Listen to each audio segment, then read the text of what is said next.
What's up, y'all? Evan U7 here back with another video. And I'm going to be showing you guys the Android 17 Invoker deck profile. Now, I'm not going to be going over every single card like that because that'll just take up a lot of time. So I'm going to be really quick with this video. This is still like a version that I made. I was inspired by Adam and my buddy Eric. But we will... Adam Dutcher was the one who inspired me to put this deck back together. But I'm going to make this build for you guys. Well, show you guys my version of it. It's 50 cards just so it can be consistent. But let's get to it. All right, so you have Android 17.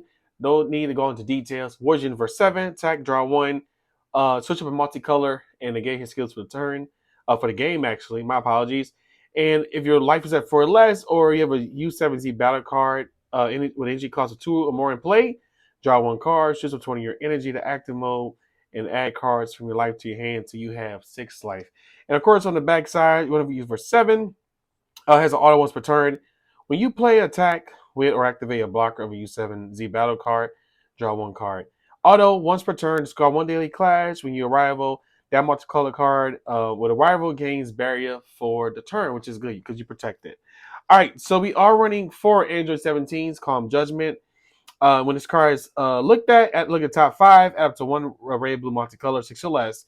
And of course, if your leader is mono red, Warrior Universe 7, and a red U7 card is in your combo area, you can discard 1 red, blue, multicolor extra card from your hand. When this card is used in a combo, draw 1 card. It's actually good because you have more draw power. This would be Android 18. Let you search for a Universe 7 card, a red Universe 7 card with energy cost of 6 or less. And of course, its permanent says you can only if this card will be moved from the battle area by opponent's skill, you may discard this card from your hand instead, but you can have no other copies of this card in your drop area, which is kind of crazy because that's something I always forget about that one particular card. I shook the camera. My bad. You have Beerus for super combos to rival. Excuse me, I was raining in Houston. You have Android 17, Turn the Tides. What makes this card so good is that you KO something that costs a 4 or less, add up to a multicolor card, and of course you can discard 1 card and add up. You could combo up to 1 red and blue, kind of like Yellow U7 from the Dragon. Combo up these 2 from the drop area like that. So you can put 1 in Z and put 1 in your All right, next you have Son Goku, Unlimited Potential. Barrier blocker, you combo, it could withstand and you neg something by 2k. So I like this card because you want to have blockers on the field to protect yourself.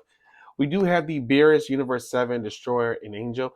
This card was such a peak card when OG Invoker was a thing. Being able to, if a red blue card is destroyed, you play this. At the end of your opponent's turn, you bottom deck this and you draw 1 card. It's also blocker and invoker. Highly recommend y'all getting 2. We run the Grand Prix sentencing. This card is actually really good. And I emphasize actually really good because you could play this Grand Prix sentencing in OG Invoker. You could play it in this one. But to be able to tap 1 red and 1 blue and dual attack, you're drawing 3 cards. You bottom deck 2 at the end of your opponent's turn, and its Invoker is a 6 drop. It's 25k. So the only thing you have to worry about is a charismatic Frieza. But it's also dual attack. But this card is a card that you must keep on board. Something that you want to protect at all costs. It's totally fine, but it's definitely really good for the game. Friendly rival Frieza, when you combo, you send a red card from your deck to the drop area. Usually you will be sending these guys in just so you can withstand energy. So you always want to focus on Universe 7 powers combined. This is by far one of my top 5 favorite SPRs in the game. But Universe 7's combined, it says that if your leader is Red Warrior Universe 7 card and you place 1 U7 card from your drop in its owner's drop, at the end of your turn, you place 1 card from your energy to its owner drop. At the end of your turn, you add this card from your drop to your energy, which energy drops negated. So you basically, let's say you would set Android 18, all right? Of course, you use the card, right? You'll place it, and you just keep it in active mode like that. Um, Choose up to one of your cards and it gets plus 5k for the turn. Choose up to one of your opponent's non-leader cards and it gets minus 30k power for the turn. It's such a great card because it's just an energy recycle. But it's definitely a card that I would recommend running. Run those at 4. We have the 2 topos. Tap 1 negate. Pitch a card. Of course, your opponent have to pitch 2 cards if they swing at you. This card is probably one of the most goldest cards in a while. Android 17 most valuable player. Because your leader gains Invoker. Basically, that's all it does. So you have a combo. You do Topo, tap, pitch this, and then of course give your leader Invoker the following turn. We do run the Android 17s and freeze them. Member Momentary Kingship Legends. I don't know why I couldn't say that. Micah Carrick's card, y'all. It's a blocker. And of course, when this card is played, you activate up to 1 TOP from the deck. Discard 1 card from your hand at the start of your opponent's main phase. Draw 1 card. Switch up to one of your leaders and up to one of your energy to active mode. And your leader gains blocker for the turn, which is good because your leader gains blocker. Just be careful because your opponent would still try to hit this knowing that he's available. Try not to swing at him, but if you can, add a little bit of aggro to it. It wouldn't hurt. We do 3 sleeping boy techniques: negate attack, compulsory evacuation device, and pot of greed. One of my favorite cards in the game of all the Dragon Ball Super card game. Favorite extra cards for sure. We have the 2 Empress Death Beam, next something, ignoring barrier by 30k. 2 Royal Condemnations. Anything with energy cost of 8 or less. By far, this card is goated. It can stop. Get rid of SCRs. It's amazing. And we have the Daily Clash. Daily Clash is really good because you could pitch this, reset an Android 17 plus 10k, and you could tap an energy. Also, when a card, a U7 card, is destroying your field or removed by skill, you can remove a U7 battle card, which is 18. That's the one you want to move. Remove that and remove this, and you draw a card. So you're drawing a card. It's all about sequencing. I'm learning that more as I play it. It's a fun deck. It's different. Explosive Dance, non-leaders have to pay costs. So Unisons and battle cards have to pay a number of cards from Z energy in order to swing at that card. Y'all know what this does, and it's pretty cool because your opponent actually do not want to do that, so it saves them a turn. We have TOP, search up to look at top 3, rearrange them in the same order. We have Sensu Bean, of course, stay alive, plus 5k, you know what I'm saying? And for the SCR, we have Unbridled Power. Blow up the field, double strike, triple attack, they burn the life. Deck is good.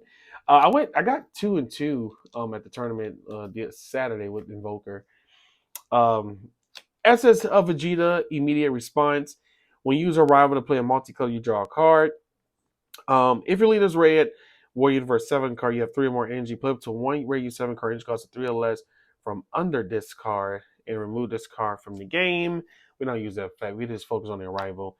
Final Confrontation, obviously reduce the 8-drop Goku from Realm of the Gods, but your U7 gets to withstand against blocker. We do run the Shin Sentencing. You tap 2 and reduce 3. You add up to one U7 card or a God card. So you look at a top 5. You put this Vegeta on top. Look at top 5.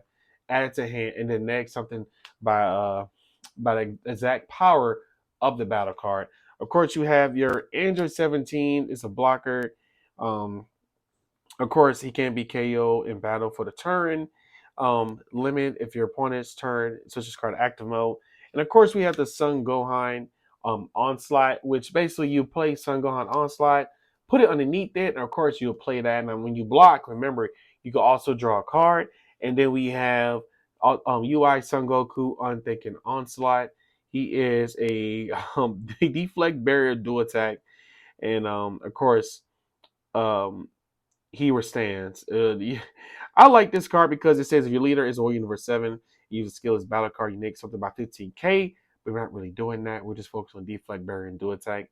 And of course, at the end of your turn, switch this card to active mode. So he'll be in active mode with barrier. Such a really good card to play. So that's my build, y'all. It's very colorful, and that's why I built it.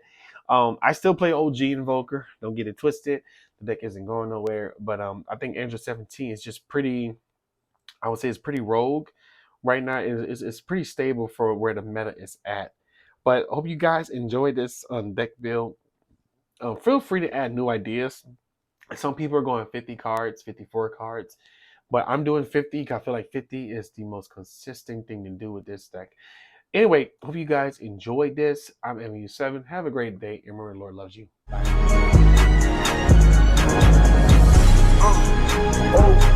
And this bitch going crazy.